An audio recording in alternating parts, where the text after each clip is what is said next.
as we can see now, we've got the first paddler coming in as we speak, first across the line.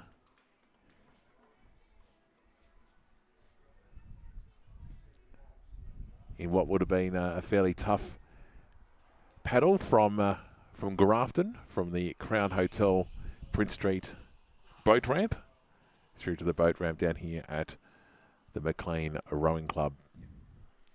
Some few spectators down here to welcome them in, and the rowing club done a great job. They've got a coffee and also bacon and egg rolls ready for the competitors to enjoy.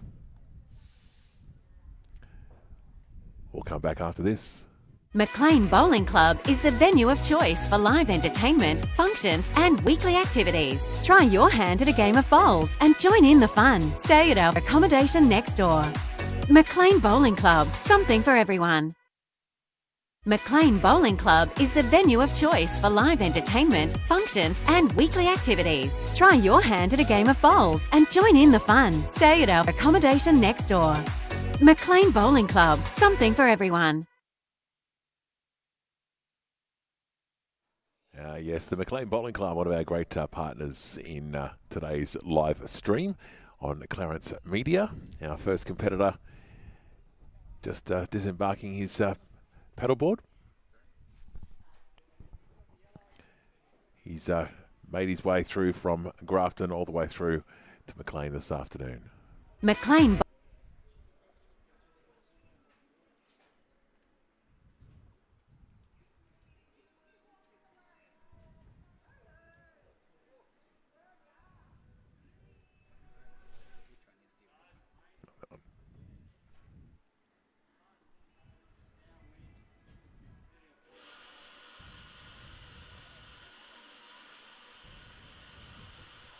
Yamba, not just surfing and prawns.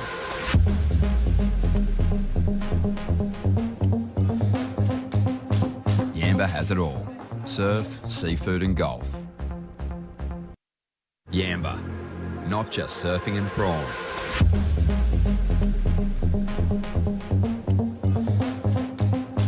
Yamba has it all. Surf, seafood and golf. All right, our third competitor to come across the line. Coming in a bit of a tandem at the moment. Boy, oh boy, their arms will be pretty sore paddling all that way. The second leg of the 3-day trek from the bush to the beach.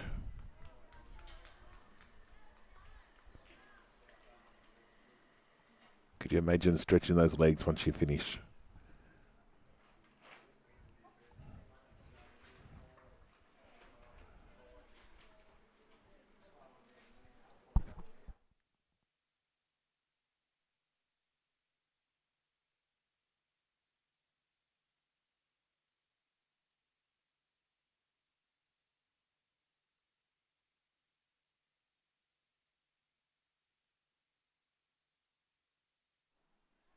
Well, the first competitor to come across the line is an athlete by the name of Breakaday. Mate, how are you? Hey, good.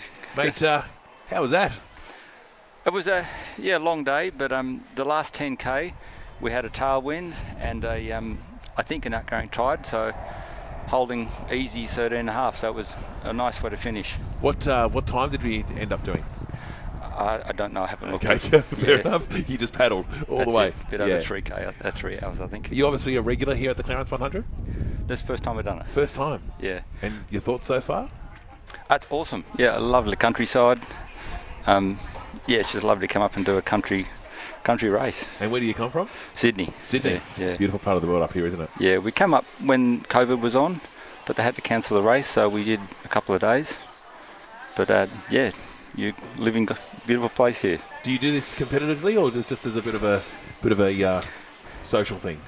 Yeah, I do marathon racing. Yeah. Last month I was in overseas in Denmark doing the Worlds. So, but this is a bit different. It's long endurance stuff. Yeah. It is long endurance. Yeah. So, what's the plan for today? Just have a bit of a rest and then get ready for day 3. That's it. I'm paddling in a K1, which is a flat water boat. Okay. So my advantage is first and second day. Tomorrow will probably turn pretty gnarly, and we'll struggle. Well, mate, appreciate you coming and having a bit of a chat to us. Congratulations, first across the line, I believe. Too good, thank you. Well done, and enjoy the beautiful Clarence River. Dude, and thank you for letting us enjoy your countryside. No worries, thank you. There we go, one of the first competitors across the line. Brett down here, of course, at the Clarence 100 down here at the Maclean Bowling Club. We're down here at the moment as we speak, as the competitors start to make their way across the finishing line. And, of course, the first competitor, Brett, a competitor from Sydney, first time doing the race, and first across the line for day 2. And obviously, as Brett just alluded to, day 3 is going to be fairly tough. Probably not only on the body, but on the boat as well. Yeah, got to say a big thank you to our streaming partners in the Crown Hotel. Toast Coffee Shop, a great place to go and get coffee first thing in the morning and a bit of a brunch or dinner, afternoon tea, brunch and lunch and breakfast. They've got it all. Mark Haggard and the team there at Toast. Farmer Lou's, another great local family-owned business. Great supporters of the community events in the Clarence Valley. The Crown Hotel, a major sponsor of this event. And, of course, our partners in the Brushgrove Hotel. Great place to get away for a Sunday afternoon and enjoy some live entertainment. Lovely Pam Hatter, who comes from this part of the world. She's there on a Thursday night. Great counted lunches there at the bistro, at the Brushy. And, of course, the Maclean Bowling Club. We're in Maclean as we speak. Maclean Bowling Club, of course, have the motel next door. Got some great live entertainment and a great program of entertainment coming up in the month of October, and a great place to enjoy a delicious meal, or, of course, if you're looking to have a function at the Maclean Bowling Club.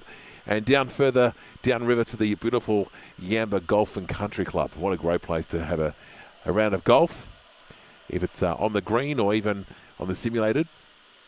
And I know they have lots of functions down there. They're a great supporter of the Lower Clarence Netball Association. They had their rep netball presentation there this year and did really well, actually, in the state netball titles. The under 13s, under 14s came first, and they did exceptionally well and had a great presentation there.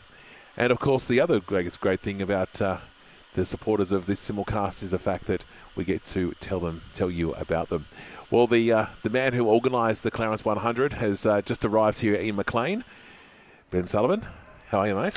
Very well, thanks, Damo. I'm busy, but we got here. You did get here. You left Grafton on the back of a jet ski. Yep. And I've got to say, the pictures that you were streaming back to us and the commentary you gave us was absolutely sensational. Well done, mate. Well, thanks, Damo. But you did apologise to the public before we even went to air, didn't you? I hope, because we've never done it before. We haven't done this before. This is new ground. Yes, not only for you, but for Clarence Media as well. We had no idea what the signal was going to be like on the boat. But a big thank you to Adam and the team from Big River Glass. Well, that was just sensational, having that view up the top. Joe did a sterling job co-commentating. I'm glad we had him. He knows everyone. Joe knows everyone, knows Absolutely. everything, especially about padding. I didn't realise that he was actually one of the first to actually do the race with you. That's how this all started. Exactly. He's what we call one of the originals. That's right, yeah. There was about 18 of us. And the story goes back to, a whole bunch of us getting together and renewing friendships after everybody left the town and did whatever they did, and ends up coming back to town after 30-odd years, and a bit of a reunion. And he was one of the original guys who was involved with the paddle, and there's still a couple of paddlers who have not missed one of the years. Mick Hurden, he's one of the originals. Brett Patrick's, they're out there on the course now, having fun, actually, because the wind is with them. Oh, that's good. Yep. Well, we just spoke to Brett, who was first across the line. First time paddler up here for the event from Sydney. Came up last time, but it was cancelled because of COVID. But they still paddled, and he just loved it. Well, I don't know if he's pretty humble. He's one of the world's best paddlers in his age division. Okay. For this type of paddling. Yeah. He's a multiple world champion. Yep. In masters paddling. And to get the likes of him on board is really, really beneficial for our event, because he just knows people internationally and all over Australia, and it's likely that he'll probably take out the Clarence 100 this year. I wasn't here, so how far in front was he from the... a fairly good distance. Yeah. So I picked them up at about the 15K mark and they were still paddling together in a pack of 3, and at the 20K mark there was Murray Davies from the Hunter region, Newcastle region, and Dmitry Medvedev, who was working with the 3 of them. They were working together to increase their average speed. But I think Brett's just got that little bit of a kick at the end, and he's able to separate himself. Yeah, it's very difficult to get them off your tail, because when you're paddling, it's a little bit like cycling, whereby the person up the front breaks all the air, and the cyclists up the back, they get the benefit of the cyclists up the front. It's getting that wind draft effect. And the same with paddling. If you're paddling up the front of a lead pack, you have a number of different paddlers behind you, all sucking off your draft. And so if you want to sprint away, you've really got to make your move. Make sure that it's a decisive move. It's with intention. It's full power, and you've got to basically break that rubber band between you and the paddlers behind. And it takes a lot of effort to be able to do that, especially when you're looking at it in the 36 kilometre into the race of a 40K mark. Absolutely. Now, I actually did see when I was on the back of the boat, there was one particular paddler that only had one paddle. Would that be right? An outrigger? It must have been. He was just basically doing that side to side. Yep. Wow. So that's known as outrigger canoeing. Yep. And they have outrigger canoes for the ocean. That's originally they originated from the Pacific Islands, and outrigging as a traditional form of transport within the Pacific Island group. It's an extremely popular ocean paddling type vessel. And we call them one-bladers. So the paddle length is a lot shorter than a stand-up paddle length, because there's all different types of paddles. Yep. There's double-bladed paddles, which are for the kayaks and ocean skis. So that means there's a blade on each end, and it requires 2 hands to be able to paddle it, much in a similar fashion as legs cycle with on the pedals, up and down and in, and the outriggers require, one paddle, usually around about 50 inches in length, and it's a shorter paddle. They sit on top of their outriggers, and they're required to do paddles either side to keep the vessel going straight. Wow. If you paddle on one side, you end up paddling around in circles. That would be me. That would be me. Look, it's been fascinating to watch, and like I said, we had a great view, but you had probably the best view of the house in regards to being on the jet ski and just having that phone right in front of you. I did. I had an extremely good view, and in fact I had too good a view, and at one point I think I almost backed into one outrigger doubles partner, and they let me know about it very, very sternly to get out of their way. I mean, I was getting up pretty close to the paddlers. I'm just watching now with our last year's winner, Brendan Crowe, has been out injured and hasn't done any training, but he still managed to do a very, very fast time today. You can see him just getting off his ski after 40 kilometres of sitting down, 4.5 hours and 5 hours for some people. The legs just don't work. No. And we're looking now at that's Mick Hurden on the left. No, that's not Mick Hurden, but you can just see how hard it is to get your legs working to pull that ski up and out of the water. How heavy would that be? Because when you look at him carrying it, it doesn't look very heavy at all. Well, they make these ocean skis, depending on the materials they make out of them, they make them around about between 8 and 12 kilograms. So they're using some pretty advanced materials, your carbon enforced materials, Kevlar enforced, and they're able to make these ocean skis. You can get a ski out there for about 7 kilos. The Think Max that Brendan is currently carrying up, it's probably around about the 10 kilo mark. But then you have spec skis. I described to some of the during the live feed the difference between a spec ski and an ocean ski. Spec skis are what they use in surf life saving for their events, their shorter events. And a spec ski is short for specifications. So the specifications a surf life saving ski is, it has to be a certain length and it has to be a certain weight, and that weight is 18 kilos. So that's almost twice the weight of the ocean skis that most of the paddlers are using. Brett Greenwood and Dmitry Medvedev are paddling K1s. Now K1s are traditionally a short distance boat, extremely narrow, extremely difficult to balance, and but extremely fast. So it's going to be interesting tomorrow. The K1s are really good for flat water, but tomorrow's a different day. We're moving into different types of water conditions. Over the next 26 kilometres from Maclean to Yamba, we're going into the channel of the opening of the river, of the big river. You get strong currents, you get wind, chop. It'll be interesting to see if these K1 boats that they're paddling will manage the conditions. And the funny thing is that Brendan Crowe in 2019 won his event against another paddler who was paddling an extremely difficult to balance on craft, and on the last day the gentleman wasn't able to manage his craft in the trying conditions, whereas Brendan on his one, the Think You Know Max, he was able, and he's from an ocean paddling background, he was able to take advantage of that, and it was in his conditions, and he prevailed over the gentleman who was on the fastest ski and who was actually leading the race. And in the end, Brendan came home in the 26 kilometres to win by 3 minutes. Wow. So the conditions tomorrow are going to be really, really interesting to see, because it affects the different types of kayaks. Yep. And some kayaks are designed for choppy and windy conditions, whereas the K1s are designed for flat water. Yeah, yeah. All right, we might just stand up because the boss wants us to go sort of in front of the camera so we can get people and have a bit of a chat to them. So, you're right there. Old age.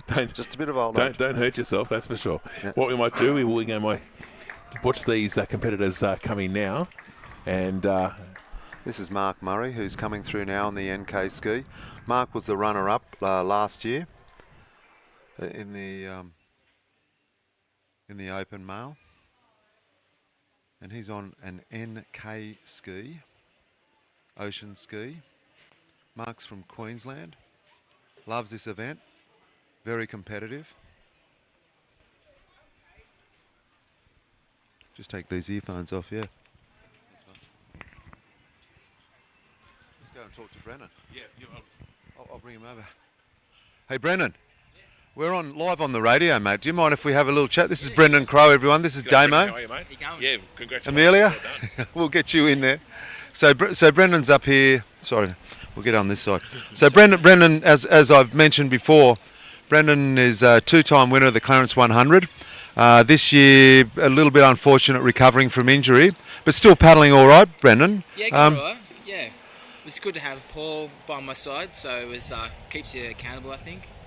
So no, it's still all right. I noticed you paddling with the wind. Good conditions for stage 2. Yeah, I think it doesn't get much better like stage 2 for sure. I think that's the best stage 2 I reckon I've paddled as far as assistance goes. I think last year was a headwind, wasn't it? It was a headwind last year. Yeah. It was good. Yeah, good. Well, I just was mentioning to Damo before that tomorrow's going to be interesting, the conditions. Yeah. Because you've got the front runners. There's 2 front runners who are paddling K1s. K1s. Yeah. That's Brett Greenwood and Dmitry Medvedev. Yeah. And I think it's Murray Davies is in 3rd place. He's on an ocean ski and he's an ocean ski specialist. Yeah.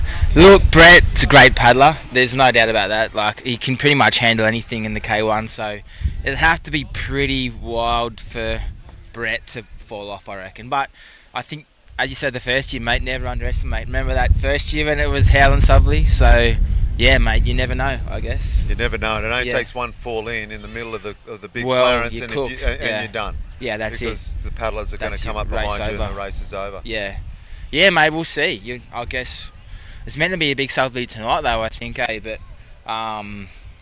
I think when I was looking at it, it dies off. It dies off in the morning, but I didn't. I can't wait. I can't wait to see how you go, mate, because I'm still reminded of 2019 when you were behind for stage 1 and stage 2. And generally to come home and win the event on the third day is just unheard of. And you were able to sort of utilise some ocean skill on that last day when it was blowing a gale and the conditions were really rough. I think it was all heart when I look back at it. I really had a crack at the race and I didn't want to leave anything out there, and I just got lucky with those conditions just past the Princess Highway Bridge there. I think it just played to the ocean ski. The Harwood Bridge. The Harwood Bridge, mate. It was like one of the best downwinds I've done in my life, I reckon. I was just hooking down there. Yeah. So very pleased for you for that win, mate. Yeah, and, I was stoked, man. It was definitely something to remember in my life for sure. So, mate, I know that you come up here and you've said to me about it, but what to the viewers or anyone who's thinking about coming down or coming up or coming across for this event, what do you like about the Clarence? Mate, I don't know, and I said it to you before, I just think there's something about the river that, I don't know, it's like a real mystic, sort of mysterious, just leaves you wanting more, I think, every time, and you just, even though I'm unfit, whatever, I couldn't not come up, you know what I mean? I love the place, I love the atmosphere. I think you've created a great race, mate. I really do. So. You know what I love about it? It's different. Every single day it's like having three different races. One day you're looking at cows and paddocks, dodging cow poo. The next time you've sort of got this huge expanses of rivers side, and you've got today's conditions with the downwind. And then tomorrow it's going to be different again. Yeah, and it's like I think every time I've paddled, it has been different. Even on this leg, in 2020 it was like couldn't see for 14 k's with the fog, man. I remember you couldn't see. Couldn't see. It was a full whiteout. Yeah. So mate, every day is different for sure. Well, mate, thank you so much for mate, thanks for having me. A little bit of your time. Yeah. And we'll be seeing you at the presentation tomorrow. Yep, 100%. You've got a role in there. Yeah. And that is the handover. Hand it over. That's right, man. I'll be back hungrier than ever the next year. Yeah. So I'll be back for sure. Good on you, Brendan. Cheers, thanks, mate. Appreciate it. All the best. Go and relax. Have a good rest. Yeah, and I guess that's what the competitors will sort of be doing, won't they?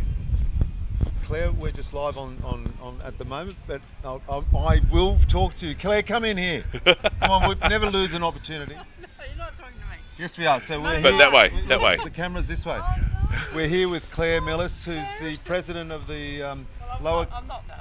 You're not? No, You've been dethroned? I've been dethroned. But you're still doing exactly the same thing, still running the show. Not really. So Claire is helping us out by always accommodating the Clarence 100. And we're so grateful to your club for doing that, Claire. Oh, it's a pleasure. It's lovely to be able to help, and thank you for your donations. That's okay. It's a really good facility, and for anybody out there who wants to, bring their rowing club in, they could book in potentially. Yes. What's the situation here? Well, they can book upstairs in the accommodation upstairs. Yep. And just row from a beach here. So you could be a school, or you could we get a lot of schools from Brisbane coming down for their come down camps. for a week. Week of rowing. Yeah, or weekend, whatever. Yep. And it's perfect conditions, nice and quiet for the rowers. Oh, it's usually today's rough. Today's perfect for the paddlers. It's behind them. They're going with the wind. Yeah, that's right. So they're very happy about that. It's beautiful. They love coming down to the smooth water after rowing on the Brisbane River, where it's pretty rough. Okay, well, Claire, I will actually get back to. We have to have a conversation about some logistic. No doubt. I'm sure. Okay, bacon and egg rolls, maybe. Yep, they're over there.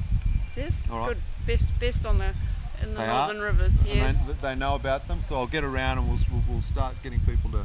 Cool. The leaders have only just come in, so there's still quite a few people to come. Yeah. No, all right, Claire. Okay, I'll see you later. I'll talk to you in a minute. Thank you. Well, there you go. So they've had the wind behind them, which would have get them a lot easier to get in. Yeah, they've had the wind and the tide. So I've never experienced stage 2 of the Clarence 100. Never experienced it to be so good. Big pack of paddlers coming in now. Yep. Oh, one of the paddlers coming in now is Denise Cooper. Tell us about Denise. She's one of our favourites. She's a 3-time winner. She's in her mid-60s. It looks like she's going to win it again this year. She beats a lot of the elite men out there. She's a former Olympian. Wow. She was part of Australia's K4 team back in the 80s. And here she is here with the navy hat and the Fen ski. And she is in front in the women's division by a long way. Doesn't even sound breathless. She does a lot of paddling. She paddles these, she paddles outriggers. She's based out of Ballina. She's just a complete ocean woman. And, you know, she's still, even at her age, is able to mix it with some of the best paddlers in Australia, if not the world. It just goes to show, too, most of our paddlers that we have here aren't young.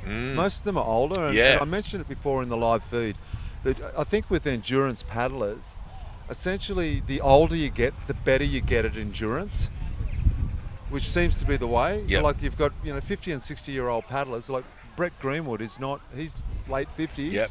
And he could probably beat any paddler in Australia, irrespective of their age, for this type of a distance. And Denise Cooper's the same. Every time she turns up, there's always a big distance between her and the next female who comes across the line. The weather certainly being put on for us. Bit of rain on the drive down here from Rushgrove, and we're thinking, okay, Emma and I are talking, thinking, okay, where are we going to set up? Did you bring an umbrella? No, I didn't bring an umbrella. Did you bring a marquee? No. And thankfully, we got here to the Maclean Rowing Club and we were able to set up just inside and watch the paddlers come in.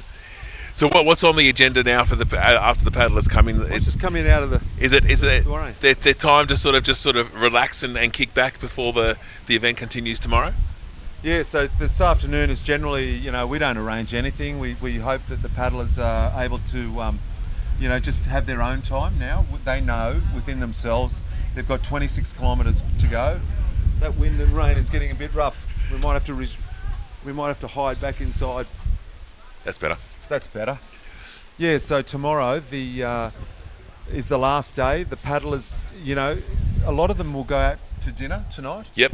And they'll almost be half celebrating because they know they've done the two long legs, and they know that if by being able to make those two long legs, they're going to be able to get through, the 26 kilometres tomorrow. But I'm worried about the weather tomorrow, to see what could actually happen, how it could unfold, whether it's going to favour our paddlers or whether it's going to, cause a problem. So it's going to be interesting. All right, well, we might take a break. I think you've got to go and do some logistical things, do you? Got some things to do, all right, yep. Okay, well, thank you for your insight. We'll catch up with you again before the end of the race. So how many more paddlers have we got to come in, do you think, roughly? I think there'd be probably about another 25 paddlers. And they'll just come in over the next half hour or so? Half hour to hour. The ones who are doing it difficulty, there's a couple who are, way back. They might be the next hour. But yeah, I'd say there's about 25 paddlers to go. All right, well, thank you, Ben. 40? Hang on, sorry, I've just got news from our racing officer that it's 38 paddlers yet to come in. Wow. All right, well, we'll try and stick it out till the very end, and we'll catch up with you again soon. Cheers, mate. Thank you. Ben Sullivan down here, of course, at the Maclean Rowing Club, and we'll take a break and come back right after this. Yamba, not just surfing and prawns.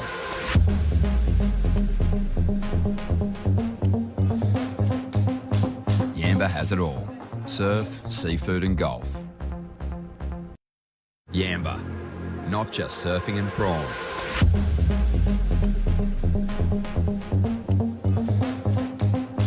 Yamba has it all. Surf, seafood and golf.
course, you are watching the live stream of the Clarence 100. We're coming to you from the Maclean Rowing Club on this Saturday morning.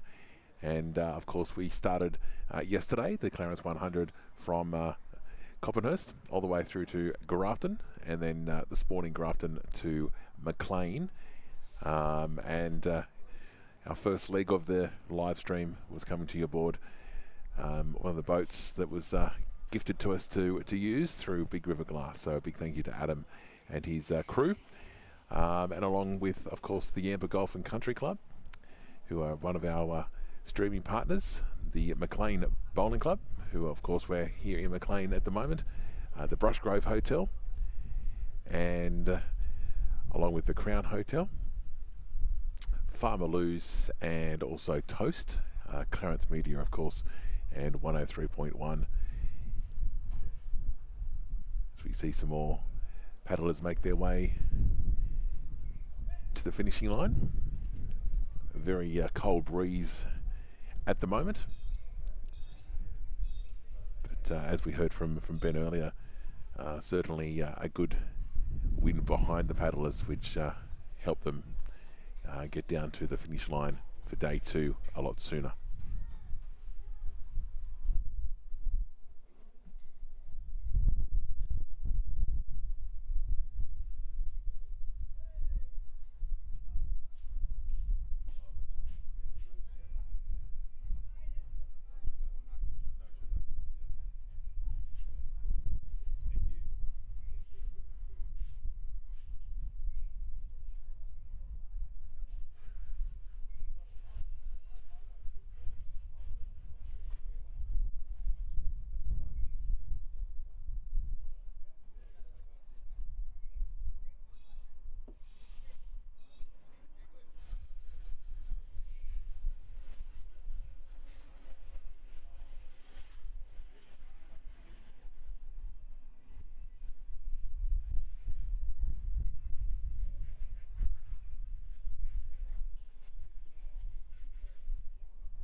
Yamba, not just surfing and prawns.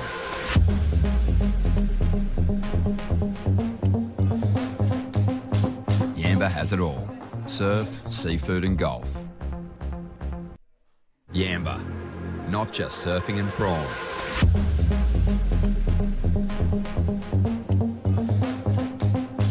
Yamba has it all.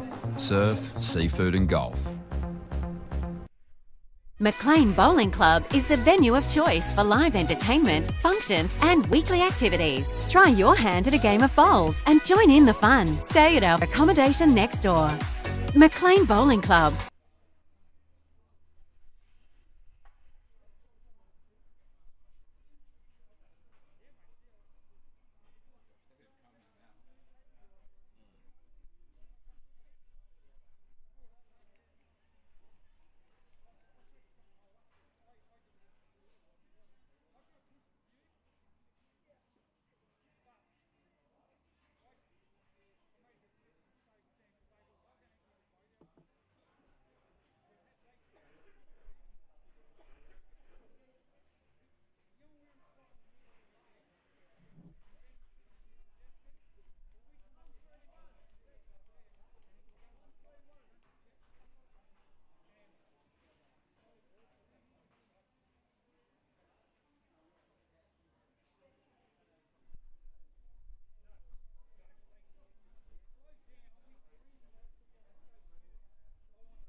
Yamba, not just surfing and prawns.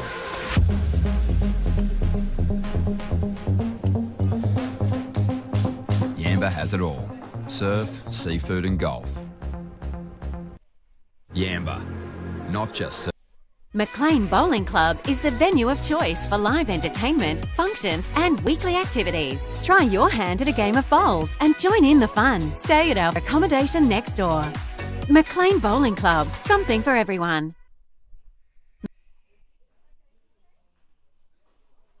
Maclean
Yamba, not just surfing and prawns.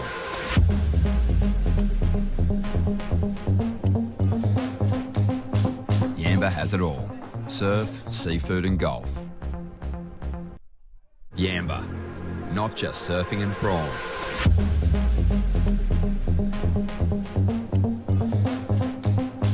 Yamba has it all. Surf, seafood and golf. Maclean Bowling Club is the venue of choice for live entertainment, functions and weekly activities. Try your hand at a game of bowls and join in the fun. Stay at our accommodation next door. Maclean Bowling Club, something for everyone. Maclean Bowling Club.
Yamba, not just surfing and prawns.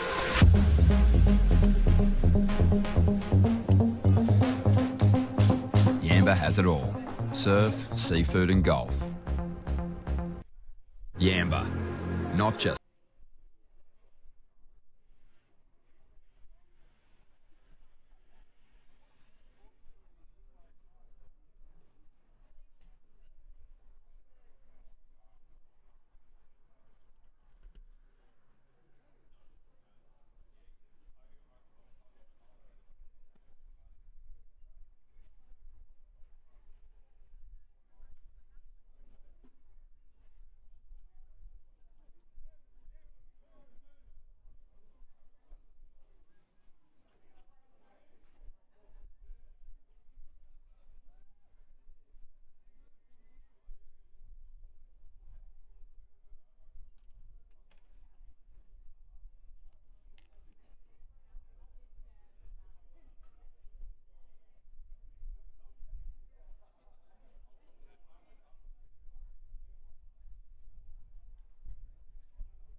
the Ulmarra Hotel and the Brushgrove Hotel. That's exactly right. And I tell you what, I think just listening to all the different competitors speak, everyone's had a great time so far. So far, look, we've got the majority of this event has now been completed. There's been no real injuries. We've had ideal paddling conditions today with the wind behind their back and the tide on its way out. But tomorrow, final day, only 26 kilometres, but anything can happen. Anything could happen tomorrow. We're getting closer to the ocean, so we're going to get coastal influences of weather. So the weather at the coast, we could get really strong. We're expecting some strong southerlies, which is really going to churn up that course from about Harwood Bridge onwards. So it's going to be interesting because the leaders at the moment are in boats designed for flat water, purely flat water. They're K1s. And the boats slightly behind are the ocean skis. They're designed for conditions where wave and wind it plays a part. So I don't think the two leaders in front are going to lose too much of their lead, but I think it's going to be much closer with the pack as a whole. Today we've still got paddlers coming in, and they've been coming in now for an hour and a half. But I think tomorrow it's going to be a lot closer paddling. Okay. Which is going to make it interesting. Yeah, and for fun. sure. And everyone is always in a good mood on the last day. Yeah, I can imagine. And you've got a presentation back at one of our partners in the Yamba Golf and Country Club. They're so good to us. They've been able to provide us a space and look after us, the Yamba Golf Club, and we'll have that presentation from about 2:30 onwards. It's open to anyone who wants to come down and maybe see people or say hello or just hear and watch the presentation. And I guess the other thing is, for those that have watched today and even maybe saw it yesterday, if people are interested, they can come down and you're on the river pretty much every day. Yeah, look, get onto our website. Our website has a number and an email address. If you're in the Clarence Valley and you're inspired by watching some of these people do these paddling, particularly the older people, we've got 77-year-old people who are just so strong and inspirational. Paddling 5 hours a day. Get onto our website, which is theclarence100.com.au. There's a contact number there. There's an email message you can send through. And if you're in the Clarence Valley and you want to be exposed to using the river with kayaks, I'm happy to assist people, lead them in the right direction. There's a couple of small paddling groups in town. Always happy to have some extra members there and provide some tuition. Doing the Clarence 100 isn't the sort of thing you decide to do with a month's preparation. No. It's the sort of thing that you build up to over, 6 months, or if you're new to kayaking, maybe a couple of years. But there are shorter stages. You don't have to do all stages. You can do just one stage. And a lot of the paddlers who are here this weekend are just doing today, for example. Yep. Yeah. And I know when we were... Too big? Okay, mate. No problem, mate. When we were having our very first meeting at the Crown Hotel, there was a lady sort of sitting almost next to us, separately to us, but she recognised you recognised her, and she used to actually come and do the actual Clarence 100. It's funny because I thought she was familiar, and 4 years ago, before COVID, she came along and she did a double ski with another person, and she did it, and she was just overhearing what we were saying, and we were talking about the Clarence 100, and then she turned around and said, "Ben, hello, how are you? It's me." I've gone, of course I wasn't focused on anyone other than you, Dave. Yeah, of course. Well, fingers crossed that lady may come back next year, because she wasn't here this year, but she was talking about coming back next year. Yep. She will come back next year. Yeah. And a lot of the people here today, once they've completed this challenge, it just provides this enormous sense of self-relief, that they've been able to set their mind to something and complete it. And they love the valley. They love the fact that you can go to a restaurant or a cafe or a pub, and in between the events of a night time, and you get to see more than just the coast. You get to see the bush through to the cities, and then out to the coast at Yamba. Such a great place to finish on Whiting Beach. All right, It's just magic. If you'd like to know more details, clarence100.com.au. Thank you so much for your assistance today, certainly on the water, that first half up to Brushgrove, and big thank you to Joe Farr. I don't know where Joe is. We disembarked at Brushgrove, and I think he jumped back on the boat on the way back to Grafton. He did, yeah. Yeah, but big thank you to Adam as well from Big River Glass. And Adam, Big River Glass came in and supported us, and they'll be there again next year. Now, you didn't get a bacon and egg roll on the jet ski, did you? You weren't fed. No. But your co-pilot in the surf boat behind you certainly got his. Oh, good on him. He pulled up beside the boat and got himself a bacon and egg roll. Genius. Yeah, absolutely. Genius. Good, mate. Appreciate you. Good on you. Very Thanks, much. Damien. There you go. Ben Sullivan, the organiser of the Clarence 100, and a big thank you to our broadcast partners in, of course, the Crown Hotel, the Brushgrove Hotel, our friends, of course, at Maclean Bowling Club and the Yamba Golf and Country Club, and, of course, Active Line Sports, of where you are currently watching this, and Loving Life 103.1. Until next time we meet, have a very great weekend. Good stuff, mate.